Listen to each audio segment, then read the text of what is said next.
सबसे पहले जैसे कि आपको 140 संख्या दे रखी है और 140 मैंने अभी बताया था कि जिस भी संख्या के पीछे 0 दिया है वह संख्या 2 या 5 से भाग होगी, तो हम इसको 2 से करेंगे।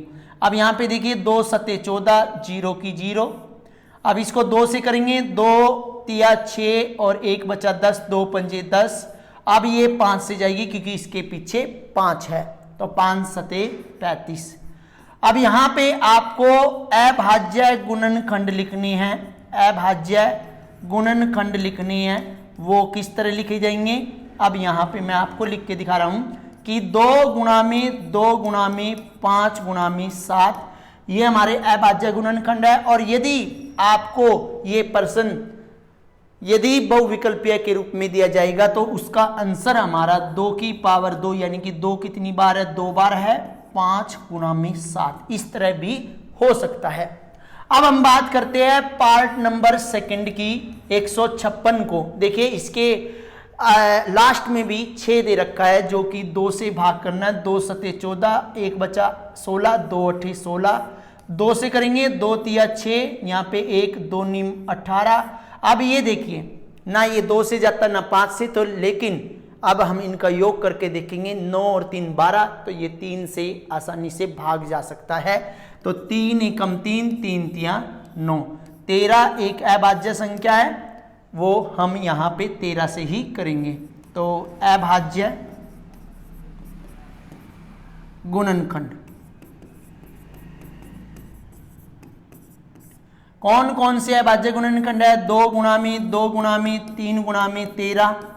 यदि हम इसको इस तरह लिखने लग जाए, 2 की पावर 2, 3 और 13। अब मैं यहाँ पे एक बात बताना चाहूंगा कि सबसे पहले हमें ये भी पता होना चाहिए कि अभाज्य संख्याएं कौन कौन सी होती है। अभाज्य संख्याएं कौन कौन सी होती हैं, देखिए 2 एक सम अभाज्य संख्या है, जितनी भी इसके बाद अन्य अभाज्य संख्याएं आएगी वह विषम होगी। तो इसमें एक प्रश्न भी पूछ सकता है कि एक ऐसी सम अभाज्य संख्या बताइए, तो यहाँ पे 2 है, 2 3 5 7 11 13 17, इसके बाद 19 23 27 तो आता ही है, 29 31 37 41 43 और 47। तो यहाँ देखिए 1 2 3 4 5 6 7 8 9 10 11 12 13 14 15।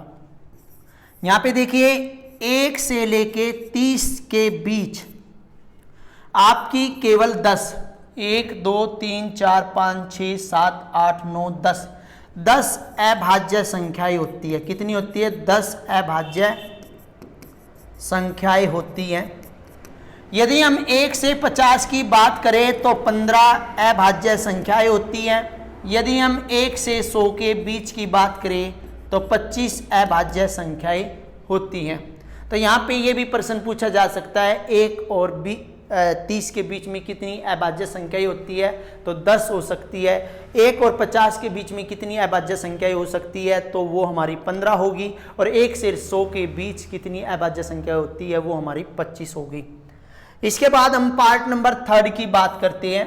पार्ट नंबर 3 में देखिए 38 25 है, 5 से ये भाग जाएगा, 5 सते 35, 3 हो गया, 3 32, तो 5 6 30, 2 मिलके 25, 5 5 25। अभी इसके पीछे 5 है तो 5 से कर सकते हैं। देखिए ये इसकी पहचान है इसलिए हम 5 से कर रहे हैं, लेकिन ये हम इसको 3 से भी सोल्व कर सकते हैं। क्यों कर सकते हैं, 2 और 5 7 7 और 8 15, 3 18, ये 3 से भी भाग जा सकता है, लेकिन हमें पहचान देखकर सबसे पहले उसी से भाग कर दे जिससे कि आसानी हो जाए। 5 एकम 5, 2 बचेगा 26, 5 5 25, 1 बचेगा 15, 5 3 15। अब यहाँ पे देखिए यह संख्या ना तो 2 से भाग जाती और ना ही यह 5 से भाग जाती, तो 3 और 5 8 और 1 9, तो यह 9 जो है 3 का गुणज होगा, तो ये 3 से भाग जा सकती है जब हम संख्याओं को जोड़ते हैं। और यदि वह संख्या 3 का गुणज होती है तो वह 3 से आसानी से भाग हो सकती है। 3 पंजे 15, 3 एकम 3। अब यहाँ पे भी देखिए 3 से जाएगा, 5 और 1 6, ये 6 जो है 3 का गुणज है, तो 3 से इसको करेंगे, 3 एकम 3 और 2 बचेगा 21, 3 सते 21 और ये 17 है, 17 एकम 17। तो अभाज्य गुणनखंड की बात करते हैं। अभाज्य गुणनखंड की बात करें तो यहाँ पे 5 गुणा 5 गुणा 3 गुणा 3 गुणा 17 है। यदि हम इसको अलग तरीके से लिखें तो 5 की पावर 2, 3 की पावर 2 और यहाँ पे 17 होगा। इसके बाद यहाँ पे बात करते हैं हम पार्ट नंबर 4 की। 5005, ये 5 से करेंगे, 5 एकम 5, 00, 5 एकम 5। अब देखिए यह संख्या ना तो 2 से भाग जाती, ना यह 3 से जाती, ना यह 5 से जाती, तो हम इसको 7 से करके देखेंगे। 7 एकम 7, 3 बचेगा, 3 मिला के 0, 30 हो गया। 7 चौक 28, 2 बचेगा, 2 और 1 मिलके 21 हो गया। तो ये 7 से आसानी से जा सकती। 7 एकम 7, 3 बचा 30, 7 चौक 28, 2 बचेगा 21, 7 21 और ऐसे ही यह संख्या 11 से जाएगी। 11 एकम 11, 3 बचेगा 33, 11 33 और 13 एक अभाज्य संख्या है तो 13 से करेंगे। तो इसके भी अभाज्य गुणनखंड किस तरह लिखनी है वो हम आपको लिख के दिखाएंगे। अभाज्य गुणनखंड कैसे? 5 गुणा में 7 गुणा 11 गुणा में 13। इसके बाद हम बात करते हैं पार्ट नंबर 5 की।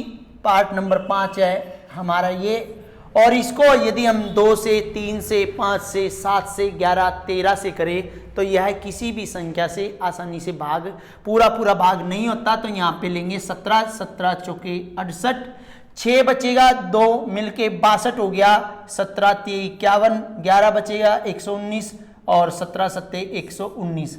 अब यहाँ पे हम क्या करेंगे, इसको 19 से भाग करेंगे। 19 दूनी 38, 5 बचेगा 57, 19 3 57 और 23 एक अभाज्य संख्या है। तो यहाँ पे लिखेंगे अभाज्य गुणनखंड। अभाज्य गुणनखंड 17 गुणा में 19 गुणा में 23। देखिए इस तरह हमने क्वेश्चन नंबर 1 को कंप्लीट करना है और बहुत ही आसान तरीके से मैंने आपको सिखाया। देखिए जिस भी विद्यार्थी को हमारी वीडियो अच्छी लगे तो वो लाइक करें,